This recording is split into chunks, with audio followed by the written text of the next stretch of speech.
Story Hatchery is one of 10 fish hatcheries and fish rearing stations operated by the Wyoming Game and Fish Department. Renovations completed in the summer of 2010 make Story Hatchery unique. The facility is now an important egg producer for the entire state. 5 different adult fish breeding groups, or brood stocks, call Story home. Each year, the hatchery is responsible for the production of up to 5 million eggs. These eggs include lake,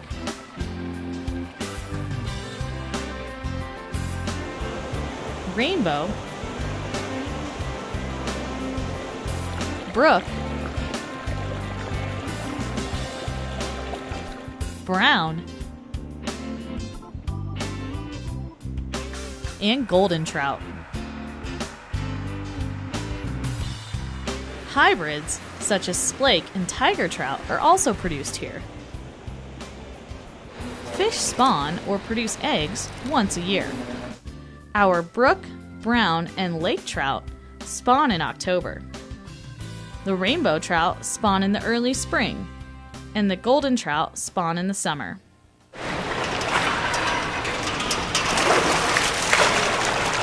To spawn the fish, we put them into a tub of water that is mixed with an anesthetic. This makes the fish relaxed and much easier to handle. Then we gently run our hand down the adult female's belly to make her release her eggs. Each female can produce anywhere from 700 to 4,000 eggs per year, depending on her age and species. Milt from an adult male is obtained in the same way and is mixed with the eggs to fertilize them. Unlike salmon, trout don't die after spawning, and we can use them year after year.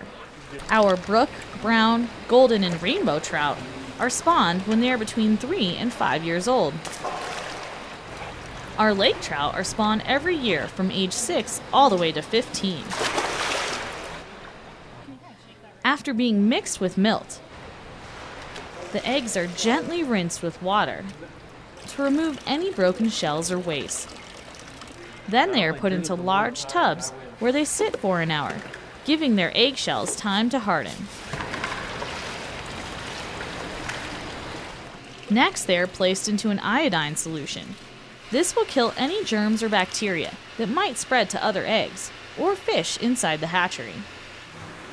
After being rinsed again with water, they are measured in a special instrument called a Von Baer trough. This is used to find the number of eggs in 1 ounce. The eggs are then measured by volume, or ounces, before being transferred to an incubator. This way is much easier than counting every single egg. There are 3 different types of incubators at the Story Hatchery. Jar incubators, like this one, keep the eggs constantly moving, which helps to keep them clean. If we have a large number of eggs, they are gently placed on trays and put into the drip incubator. Here we can hold up to 1 million eggs in one small space. We can also use a Heath incubator to store our young, developing eggs. These developing eggs are also known as green eggs. Whatever the incubator, the eggs always have a constant flow of fresh, clean water to keep them moist and healthy. After several weeks in the incubator, the eggs have developed enough for us to see their eyes and are now called eyed eggs. This is our signal to bump them. Bumping is a way to sort out the bad or unfertilized eggs. If an egg is weak, a bump will rupture the membranes inside and the egg will turn white. If it is healthy, it will bounce off unharmed and stay clear. Now we can either pick them by hand or run them through an electronic egg picker to remove the dead eggs. The eggs will then be shipped to a different location for hatching. The shipping process is simple. First, we measure the eggs. Then we place them into a tray with a wet cloth to keep them moist.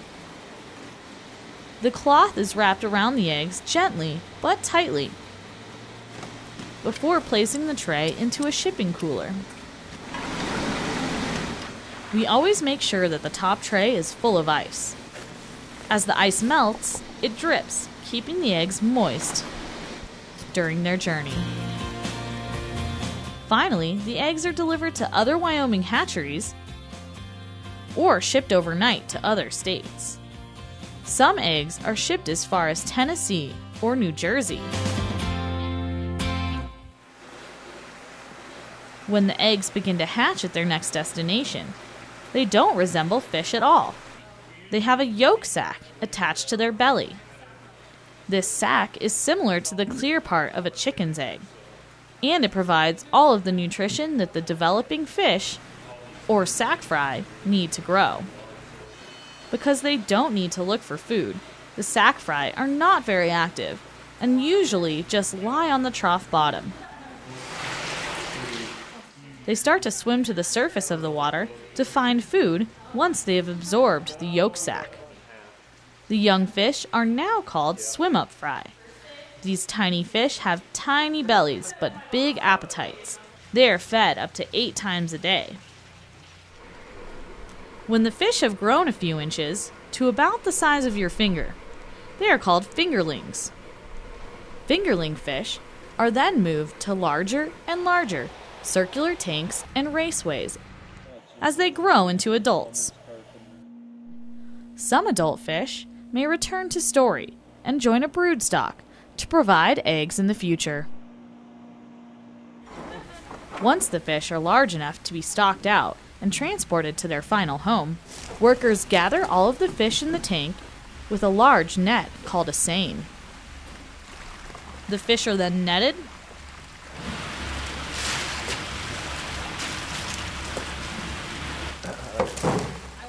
weighed, and loaded onto the stocking truck. Stocking tanks are made of fiberglass. Smaller tanks can hold just over 300 gallons of water. This tank is sort of like a cross between your fish tank at home and a cooler. It has air stones to provide the fish with oxygen and is very well insulated to keep the water nice and cool. Sometimes a hatchery has so many fish to stock, we have to call in the statewide fish distribution crew to come and help. Their large trucks hold about 2,000 gallons of water and have room for many thousands of fish. A fish pump is used to load these big trucks. It works like a giant vacuum and can empty a tank in just a few minutes.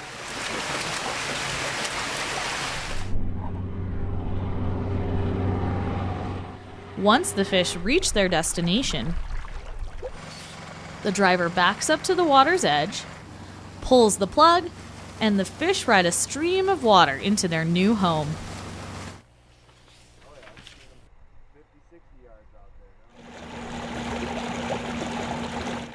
Back at the Story Hatchery, there are plenty of things to keep our crew busy when we aren't spawning fish or caring for eggs. Troughs and raceways always need lots of cleaning. And we take pride in maintaining our grounds. Sometimes, we even have to work in the office. While you're here at the hatchery, keep a close eye out for other visitors, like wild turkeys, or an American dipper bird dancing at the water's edge. You might even see a pair of mallards on the pond. If you prefer furry animals, watch for a deer grazing, or a marmot sunbathing on the rocks. Please be courteous and follow the rules while you are here. These include listening to your teachers and tour guide, staying with the group, no running, and keeping your hands out of the water. We work hard here at Story and at fish hatcheries across the state to make sure you can enjoy a fun day of fishing. All right. We are happy to have you here and hope you have learned a little something about Wyoming fish hatcheries during your visit.